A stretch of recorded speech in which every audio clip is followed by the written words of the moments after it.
Okay, welcome back. And last time पर हम लोगों ने इल्तुतमिश का वंश पढ़ रहे थे और इल्तुतमिश के वंश के अंदर हम लोग लास्ट रूलर तक आ गए थे और लास्ट रूलर पे मैंने रोक दिया था। इसके पीछे एक कंसेप्ट है छोटा सा, क्लास भी लंबी हो गई थी, पैर दुखने लगते हैं। 500 MB डेटा बचता है अभी, जैसे 500 MB डेटा बचा है। सो अब जो काम है वो काम को थोड़ा सा समझना है। कारण यह है कि नासिरुद्दीन महमूद एक कॉम्प्लिकेटेड फिगर है। इसको जनरली इवन मेरे जो सबसे पुराने नोट्स हैं, वेरी इनिशियल नोट्स के अंदर, उसमें सन ऑफ इल्तुतमिश लिखा है। जो फर्स्ट बनाए थे अराउंड 2010, 11, 12 वाले नोट्स होंगे, क्योंकि ये चीज़ क्लियर नहीं होती। नासिरुद्दीन महमूद का बेटा था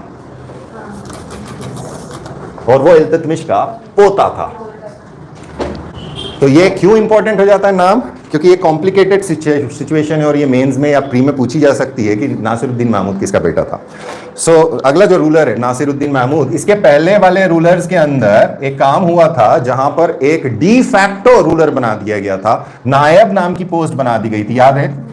सो वो नायब वाली पोस्ट अभी भी थी। नायब वाली पोस्ट के अंदर यहां पर एक पहला काम होता है, एक बंदा बनता है रेहान, दैट इज मलिक नायब। इस टाइम पर आता है, रेहान कहाँ है? रेहान कहाँ है? ओके, ये जितने भी लोग राजा बन रहे हैं, चाहे नायब बन रहे हैं, ये सारे टर्क्स हैं।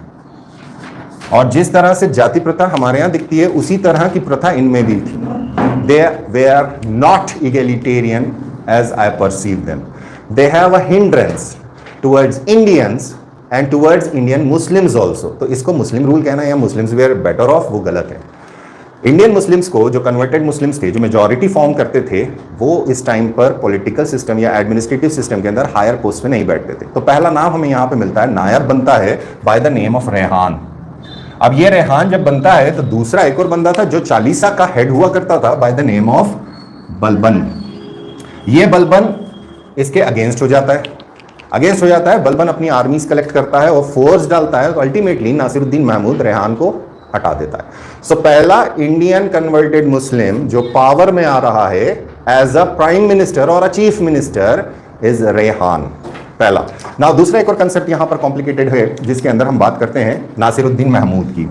इल्तुतमिश का एक बेटा था जिसकी डेथ हो जाती है और उसका नाम था नासिरुद्दीन महमूद, और इसकी याद में इसने सबसे पहला मौजोलियम बनाया। सबसे पहला मकबरा इंडिया में इल्तुतमिश ने बनाया नासिरुद्दीन महमूद की याद में। अब सवाल ये उठ जाएगा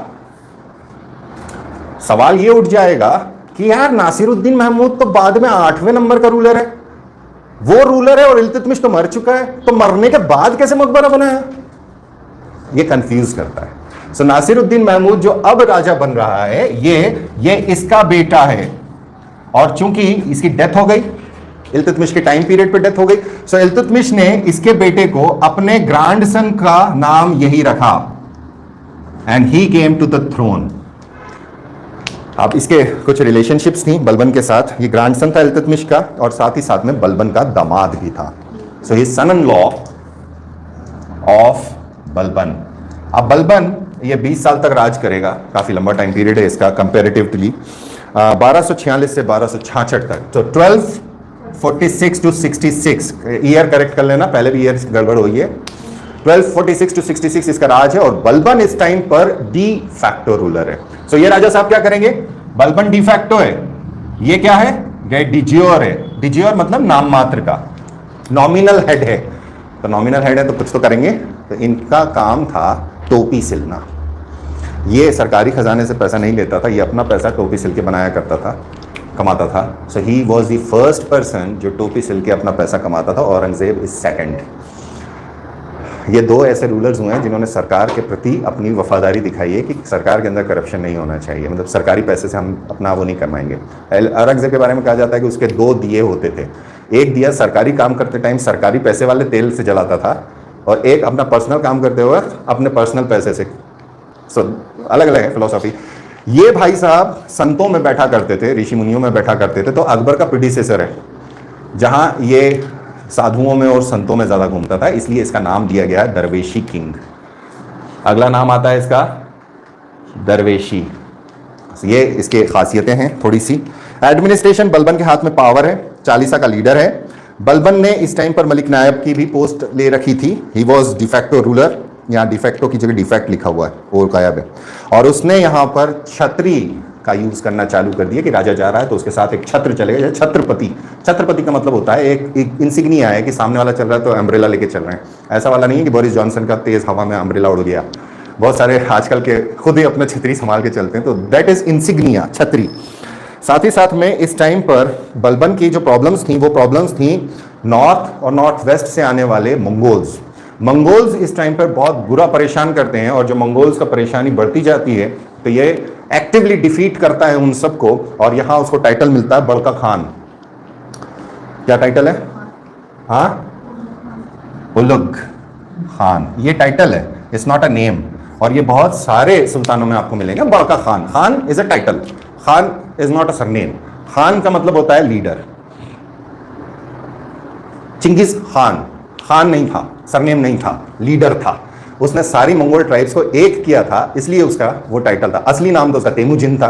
सो खान इज अ टाइटल जो मंगोल ओरिजिन को रखता है, जिसे टर्को मंगोल्स भी यूज करते हैं, दैट इज टर्क्स भी यूज करते हैं, क्योंकि टर्क्स उसी एरियाज को बिलोंग करते हैं, सेंट्रल एशिया के, मंगोलिया के। बलबन इस टाइम पर उलुग खान और नायब मामलाकात है, और ये काफी सारा काम करता है। सबसे पहले ये अटैक करता है चंदेलास के ऊपर।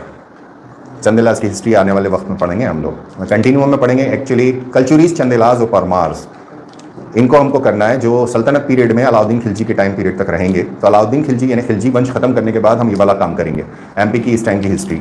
ये 3 डायनास्टी बहुत इंपॉर्टेंट है और रेगुलरली क्वेश्चंस आ रहे हैं। अभी तक परमार के ऊपर 2 बार क्वेश्चन पूछे जा चुके हैं और डीप क्वेश्चन जाके पूछे हैं। So I am trying to build on कि थोड़ा सा इन डेप्थ एनालिसिस कर लूँ और इन डेप्थ मटेरियल लेकर। सो चंदेलास पे मुझे उम्मीद है कि इस बार क्वेश्चन बन सकता है। लगातार भोज के ऊपर आए हैं तो Chandelas is important. Simple Chandelas के ऊपर तो कोई बड़ी बात नहीं है, लेकिन अगर टिपिकल क्वेश्चन 11वीं में जैसे पिछली बार भोज की लिटरेचर के ऊपर आया था, सो वो क्वेश्चन को तैयार करना है, and it's a depth kind of a thing. So Chandelas के खिलाफ ये अटैक करते हैं। इसी टाइम पर पर्शिया में मंगोल राज एस्टैब्लिश हो चुका है, और वहाँ का हुलागू बहुत खतरनाक इंसान हुआ करता था। हुलागू फियर फैक्टर था। इसके साथ ये अगेंस्ट में काम करता है, अगेंस्ट में लड़ाइयाँ करता है, और उसके बाद में फिर ये डिप्लोमेटिक सेटलमेंट करा लेता है और एक दूसरे को अपने अपने एम्बेसडर्स भेज देता है कि मेरा ये बंदा तुम्हारे यहाँ रहेगा, तुम्हारा ये बंदा हमारे यहाँ रहेगा, हाई कमीशन या एम्बेसी टाइप ऑफ थिंग। इसके बाद मेवात और रणथंबोर वो जगह थी जिसके अंदर चहमनाज के वंशज राज किया करते थे, जो हमने सबसे पहले पढ़ा था पृथ्वीराज चौहान के टाइम पर। और वहां मैंने बाद में लिखा था कि बाद में इनके वंशज रणथंबोर में राज करते हैं, जो बलबन फिर हटाएगा और अल्टीमेटली फिर अलाउद्दीन खिलजी के साथ वो खत्म हो जाएंगे। मेवात पे चढ़ाई करते हैं और अल्टीमेटली फिर से 1247 में कालिंजार एंड 1251 में ग्वालियर। सो एमपी और ग्वालियर, मतलब एमपी के अंदर ग्वालियर वाला पार्ट और चंदेलास वाला पार्ट, यहाँ पे अटैक्स वाला काम है।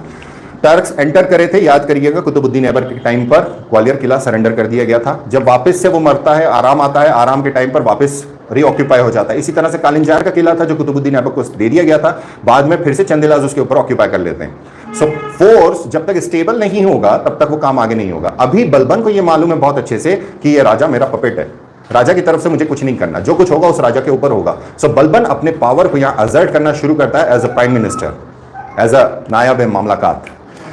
इसके बाद में यहाँ एक किताब लिखी जाती है, फुतुह उस सलातीन, इसामी नाम के एक ऑथर हैं पहला। दूसरी है तबाकत नासिरी जो मिनहाज उस सिराज की है, और ये इल्तुतमिश के टाइम पीरियड से चल रही है। ओके 1260 में ये एब्रप्टली खत्म हो जाती है इल्तुतमिश से। तो क्या हुआ होगा ऐसा, या तो वो साहब की डेथ हो गई, ऑथर हैं वो नहीं रहे, तो सडनली वो हिस्ट्री बंद हो गई, या दूसरा ऐसा काम हो सकता है कि उसको बोल दिया गया बेटा अब नहीं लिखोगे तुम, क्या है अब आर्टिकल 19 खत्म हो गया अब लिखना मना है तुम्हारे लिए। सो मिनहाज उस सिराज जुज़ैनी की जो किताब है जो नॉन स्टॉप इल्तुतमिश से चल रही है, जहां हमने पढ़ा था मिनहाज उस सिराज नाम का एक बंदा था, वो एक टाइम का नहीं है, हिस्टोरिकल पीरियड्स को डिनोट किया गया है किताबों के अंदर। ये क्वेश्चन मेरा लास्ट उठा था, यही बोलने वाला था तेरे समय कि तुम लोगों ने वो चार्ट बनाया था ना किताबों का, उस किताब में हिस्टोरिकल बुक्स के अंदर अब कंटेंट निकालना किस टाइम पीरियड से किस टाइम पीरियड की, लिख ले उसको, यहाँ नहीं वो जो तुम नोट्स बना लिए थे तुमने मेरे उस वाले काम के लिए। फिर हमारे पास एक और किताब आती है तारीख फिरोज शाही, ये जियाउद्दीन बर्नी की है, और जियाउद्दीन बर्नी की जो किताब है वो बलबन एज अ किंग से शुरू होती है। So there is a gap from here to ascension of throne 1266 Balban, यहां तक का जो गैप है ये नहीं पता चलता कि ये क्या हुआ था exactly. So what ever the case में भी 9th रूलर आते हैं बलबन।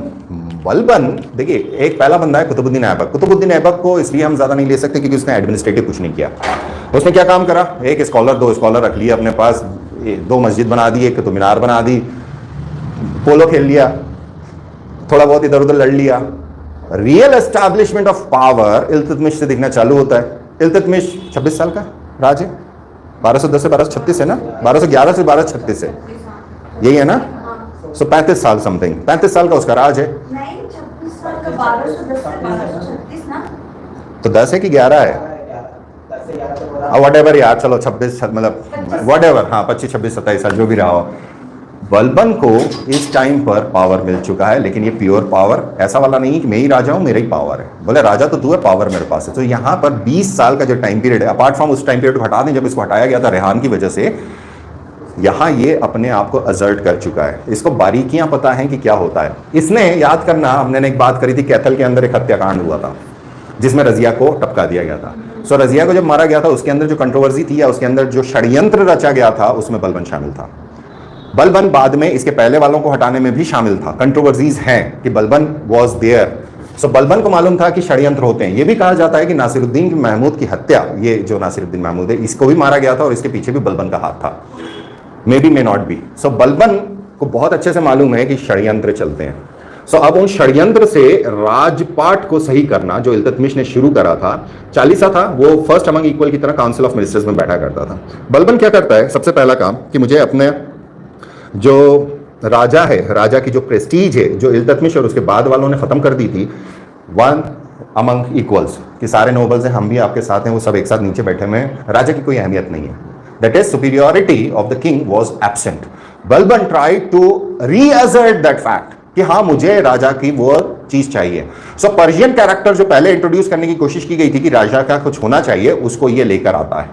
सो Balban asserted theory of kingship. यहां पर वो लेकर आया कि राजा राजा होता है, किस तरह का राजा होता है और राजा राजा क्यों होता है, इसके ऊपर उसने बात करी। यहां से एक थ्योरी निकलती है, थ्योरी ऑफ डिवाइन इंटरवेंशन या डिवाइन थ्योरी ऑफ राइट। ये हर एक के पास रही है डिवाइन थ्योरी। डिवाइन थ्योरी का मतलब है राजा राजा तभी बनता है जब ईश्वर की मर्जी होती है। धर्म आ गया। सो धर्म जैसे ही आया कि भैया ईश्वर की मर्जी से मैं बना हूं, तो मैं उस इलाही का, जो अरेबिक वर्ड है ईश्वर, इलाही इज ईश्वर, Allah is one name only, singular name है, उसका कोई प्लूरल नहीं है, उसका कोई मीनिंग नहीं है, इट्स अ डिनोशन की है। इलाही इज ईश्वर kind of a thing, same thing same name. तो एक वर्ड उसने लिया ईश्वर, दूसरा वर्ड उसने लिया उसकी shadow. So shadow of God English के अंदर इसने अपना टाइटल रखा, जिसको उस टाइम पर पर्शियन अरेबिक में बोला गया जिल्ल इलाही, शैडो ऑफ गॉड। सो ये उसने टाइटल लिया विच शोज कि यहां पर डिवाइन राइट थ्योरी चालू हो गई। ये पहला काम किया उसने। उसने बोला कि भैया ईश्वर की मर्जी से मैं हूं, तेरी औकात क्या है, तेरे में अगर पावर होता है, अगर ईश्वर तेरे को देना चाहता तो तू बन जाता, अभी मेरा है तो ये उसने दिया है, तो उसकी मर्जी से दिया है, इसलिए तुम मेरा आदेश का पालन करोगे। सो राइट को कैसे असर्ट करेंगे हम, जैसे अभी हम देख रहे थे एनसीएससी, एनसीएसटी, एनसीबीसी, तो उसके अंदर कॉन्स्टिट्यूशन बोलता है कि पार्लियामेंट लॉ बनाएगी और प्रेसिडेंट उस लॉ के हिसाब से काम करेगा। सो हमारे यहाँ लॉ कौन सा सुप्रीम हो गया, कॉन्स्टिट्यूशन का। उस टाइम पर कुछ नहीं है, राजा है, तो राजा राजा क्यों है, किस वजह से है। सो ही प्रोमोटेड दिस थ्योरी।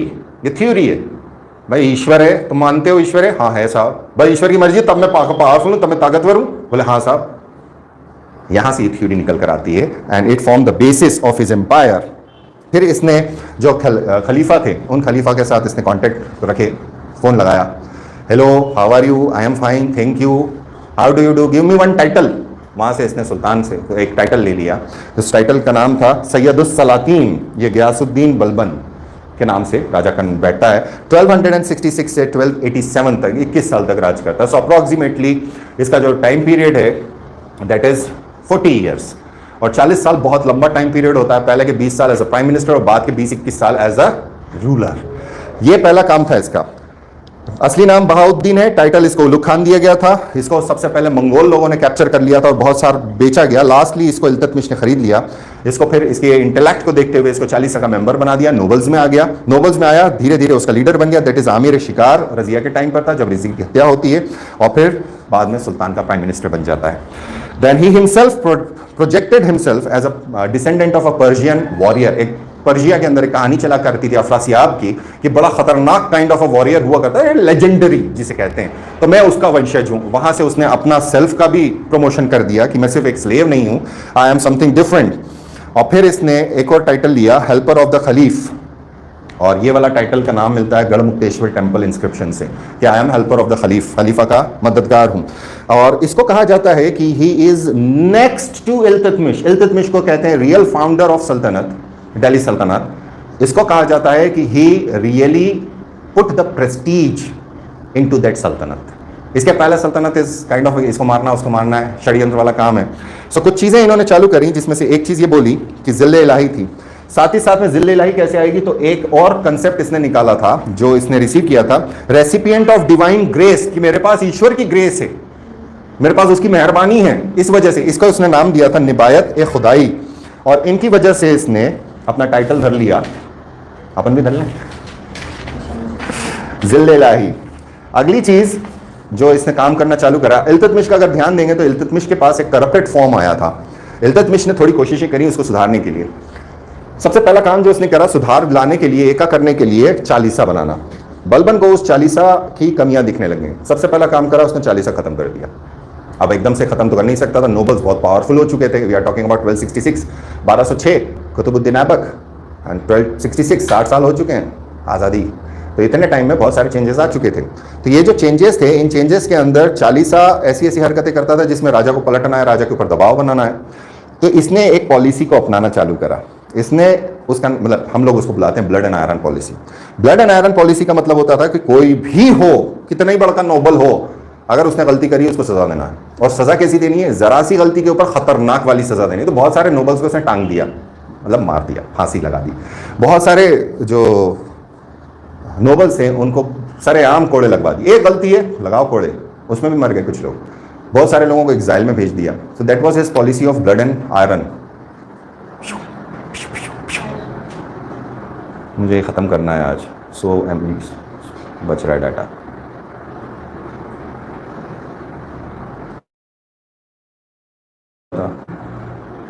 कल भी मेरी 2 सवा 2 घंटे की क्लास थी, 2.5 घंटे की। आ गया, कनेक्ट हो गया, देख।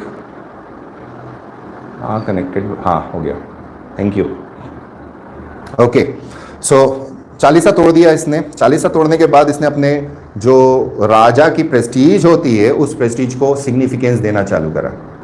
तो सिग्निफिकेंस कैसे देंगे, तो इसने जो अपनी जगह पे जहां वो बैठा करता था वहां सबके बैठने पे मनाही कर दी कि मेरे सामने कोई और बैठ नहीं सकता, सब खड़े रहेंगे।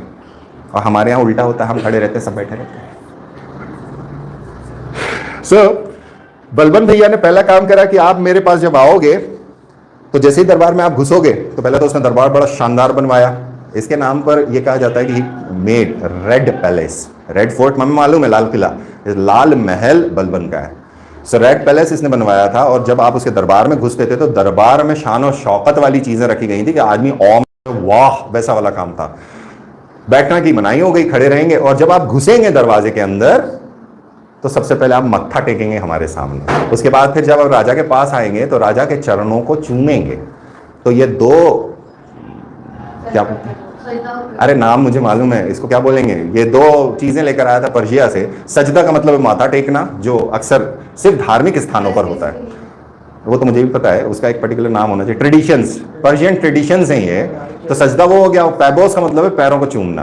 तो बंदा आके फिर पैरों को चूमेगा कि हाँ ओ भैया यार, ये किसी एक महान आत्मा के लिए किया जाता है। सो सैन पैबोस नाम की ये दो चीज़ों को लेकर आता है जिससे अपनी प्रेस्टीज को including with the title of जिल्ले इलाही बढ़ा देता है। तो सुल्तान की अहमियत इस टाइम पर ये रिस्टोर करता है। इसी के साथ में ये जो पुराना वाला पार्ट था जिसमें उसको मालूम था कि एक प्राइम मिनिस्टर होता है, वजीर होता है, वजीर बहुत पावरफुल होता है। सो ये दीवान वजारत को, दीवाने से डिपार्टमेंट, उसको 2 हिस्सों में बांट देता है। बोले पावर पूरे नहीं दूंगा मैं, पावर आधे आधे कर दूंगा, दिमाग कि तुम मेरे खिलाफ षड्यंत्र नहीं कर सकते। और इसने एक सेंट्रल आर्मी क्रिएट करी जो अभी तक नहीं थी, दीवान अर्ज। दीवान अरीज मैंने स्टार्टिंग बताया, दीवान अर्ज अब आ जाता है। और एक डिफेंस मिनिस्टर रखा। उस टाइम पर इसका डिफेंस मिनिस्टर था इमादुल मुल्क। और इसके अंदर मेन कंसर्न था कि यार भैया उधर से मंगोल बड़ा तंग कर रहे हैं। तो उस पूरे बेल्ट के अंदर इमादुल मुल्क को बना दिया कि वहां पर सैकड़ों छोटे छोटे छोटे छोटे स्टॉपेजेस बनाए गए थे। प्लेन्स का एरिया है कि कभी भी मंगोल अटैक हो सकता है। वहां पे जगह जगह पर इन्फेंट्री रखी गई थी, कैवलरी रखी गई थी, पैदल सेना और घुड़सवार सेना इमादुल मुल्क के अंडर में। और मेन हेडक्वार्टर्स इसके थे लाहौर, मुल्तान और दीपालपुर। दीपालपुर वहाँ वाला, एक दीपालपुर हमारे इंदौर में भी है, जहाँ पर इसको सिलावट का नाम क्या था पूरा, भागीरथ सिलावट को फांसी दी गई थी 1857 के बाद। कहाँ गया मैं? और दूसरा वाला था बुगरा खान का, जिसमें सामना और भटिंडा थे पंजाब वाले बेल्ट के अंदर। तो 2 ब्रांचेस उसने वहां कर दी। इसके साथ में प्रॉक्सीज जो हुआ करती थी कि हम वहां मौजूद नहीं, जैसे क्लास के अंदर होता है ना अटेंडेंस लगवानी, यार मेरी प्रॉक्सी लगा देना, मैं हूं नहीं, किसी ने लगा दी। तो आर्मी के अंदर भी प्रॉक्सी सिस्टम चला करता था। आर्मी होती नहीं थी लेकिन पैसा ज्यादा जाता था। सो वो प्रॉक्सीज को इसने बंद करा, सैलरीज अच्छी देना चालू करा। साथ ही साथ में इसने बारीद ए मामलिक एक बंदा हुआ करता था, उसके अंडर में एक सिस्टम चालू करा, स्पाई सिस्टम, और खतरनाक जासूसी व्यवस्था चालू करी, origin of our raw and IB. ये उस तरह से काम कर दिया। अब उसके अंदर एक पोस्ट होती थी वाक्य नवीस, न्यूज राइटर, यानी जो हो रहा है उसको पूरी खबर करना, वो वाला स्पाई सिस्टम था। आज वाला स्पाई सिस्टम तो ये होता था गुप्त रूप से सूचनाएं पहुंचाना, होता वही है कि सूचनाएं आई, उन सूचनाओं का एनालिसिस करना। फिर इसने यहां से वो कंसेप्ट निकलता है, दीवारों के भी कान होते हैं। इसके बाद में भी पता चलता है अलाउद्दीन के टाइम पर। फिर ब्लड एंड आयरन पॉलिसी है। इसका जो जस्टिस था वो इम्पार्शल था और सेक्युलर जस्टिस था। ही वॉज द फर्स्ट पर्सन जो सेक्युलर इनपुट लेकर आता है जस्टिस के अंदर। किंगशिप नोज नो किनशिप, ये वाला काम बाद में भी दिखेगा। Kingship knows no kinship, kinship का मतलब भाई भतीजावाद, राजा के लिए भाई भतीजा कुछ नहीं होता है। फिर इसने land in place of cash देता रहा। और फिर बलबन ने कितने लोगों को हटाया था? रजिया को, मसूद को, नासिरुद्दीन महमूद को। आर्किटेक्चर, और इसने टोम बनाई है अपनी महरौली के अंदर, इंडो इस्लामिक आर्किटेक्चर है जो कुतुब मीनार है उसके साथ में बनाई है, वहाँ पर आज भी मौजूद है ये।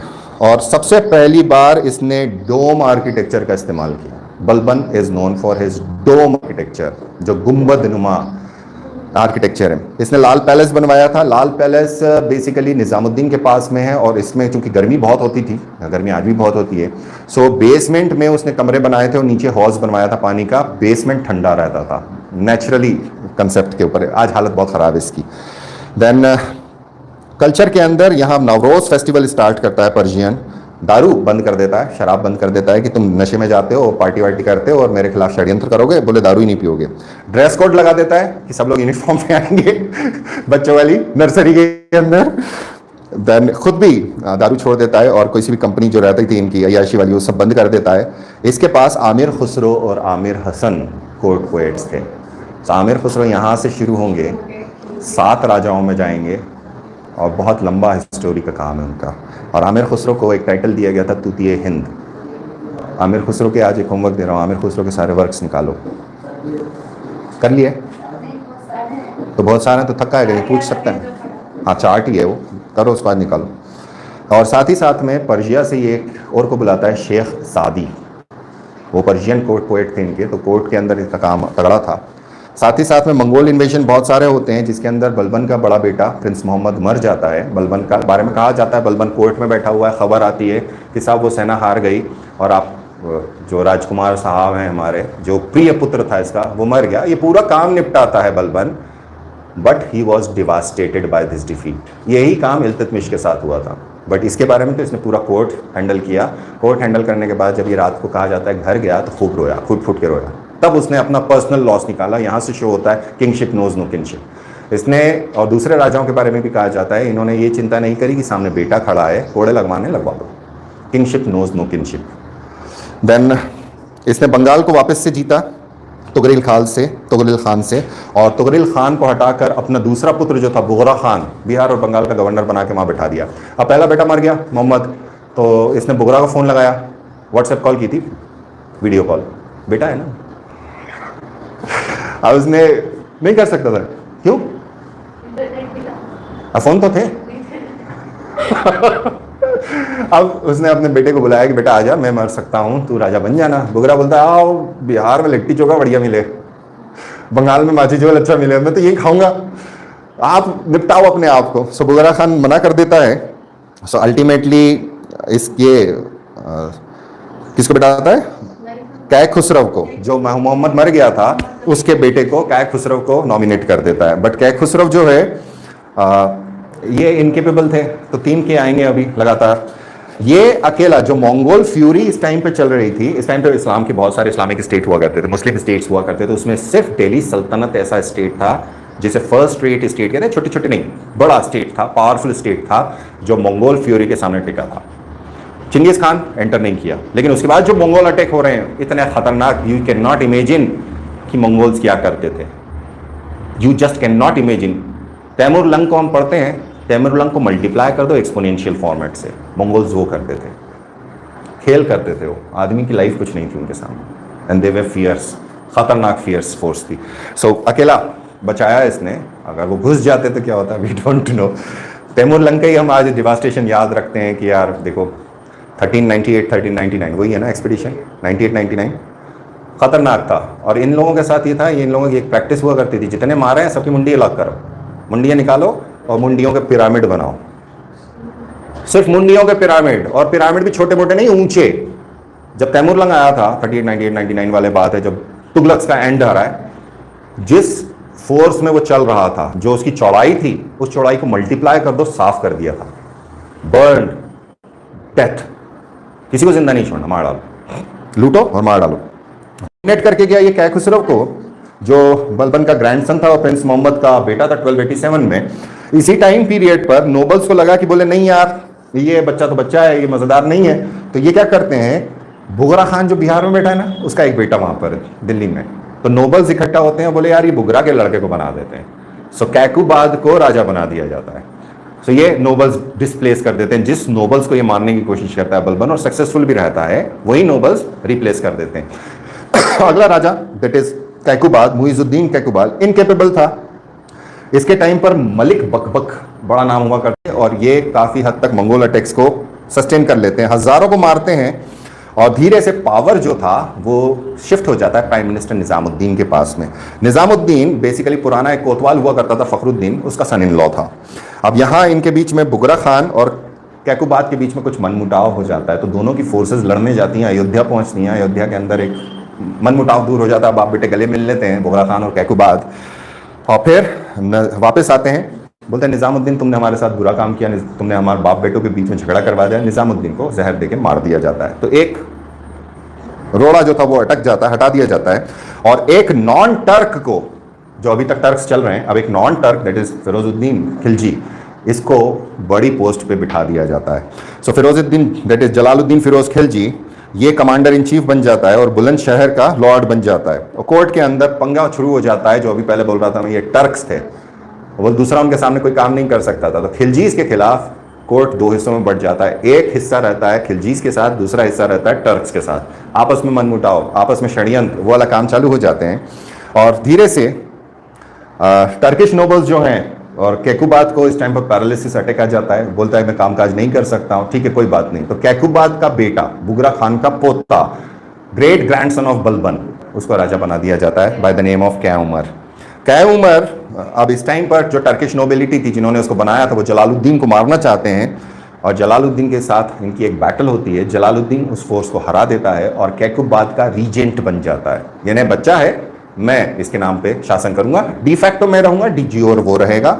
और थोड़े समय बाद में कैकुबाद को, जिसको पैरालिसिस हो चुका है, उसको टपका दिया जाता है, और फिर कै उमर को 1290 में हरा देता है, मार देता है, और 1290 में राजा बन जाता है। So from here starts the Khiljis, Jalaluddin, Alauddin and later Khiljis. इसको हम आगे देखेंगे, नॉट गारंटीड कि मंडे को देखूंगे, कि हिस्ट्री में आराम से ले रहा हूँ। हिस्ट्री क्या है कि सबको आती है, बोरियत वाली है। देखो 2 लोग बैठे हैं ऑनलाइन में, हिस्ट्री कौन पढ़ता है यार? यस, उसको तो पढ़ना पड़ेगा। PhD. Any questions? Any questions? बच्चे मुझे ये वाला काम चाहिए, है ना?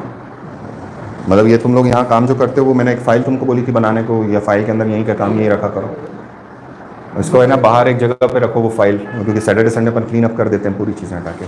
Take care, bye bye and have a nice weekend. And one caution ये है कि frankly speaking almost there are no cases of Covid in Indore. Almost there are cases. कल मतलब actually I went to hospital, उसके बाद फिर एक और जगह पे बातचीत चल रही थी, so I set for a very long time, और लंबा डिस्कशन हुआ। My discussion was based on certain facts कि चाइना के अंदर ऐसी प्रॉब्लम क्यों हो रही है, what are the parameters of judgement, जिसके ऊपर से हम वो बात कर सकते हैं, हम समझ सकते हैं। द क्वेश्चन इज कि मतलब फैक्ट ये है कि देयर आर 2 वेरिएंट्स जो डेल्टा और ओमिक्रॉन के हैं, एक वेरिएंट नहीं है, देयर आर 2 वेरिएंट्स जो अभी रिपोर्ट हो रहे हैं। और दोनों में अभी जितनी डेथ्स हम ओमिक्रॉन के अंदर देख रहे हैं, जो कल हमारी बात हुई, क्योंकि हॉस्पिटल से डेथ सर्टिफिकेट निकल के जाते हैं, उसमें 70 to 80% उन लोगों की डेथ थी जिनको दोनों शॉट लगे हुए थे। They were vaccinated, fully vaccinated जिसे हम कहते हैं। So vaccine is not a guarantee of any further virus invasion, Mongol invasion, वही चाइना से आया था। So take care, stay safe. I am requesting you all, stay safe. बहुत दिनों बाद मैंने ये चीज़ बोली है, स्टे सेफ। ऐसा लगने लगा था, अब तो ठीक है, but precaution is always better than cure. Take care, stay safe, have a nice weekend, bye bye. हाँ भाई सर सर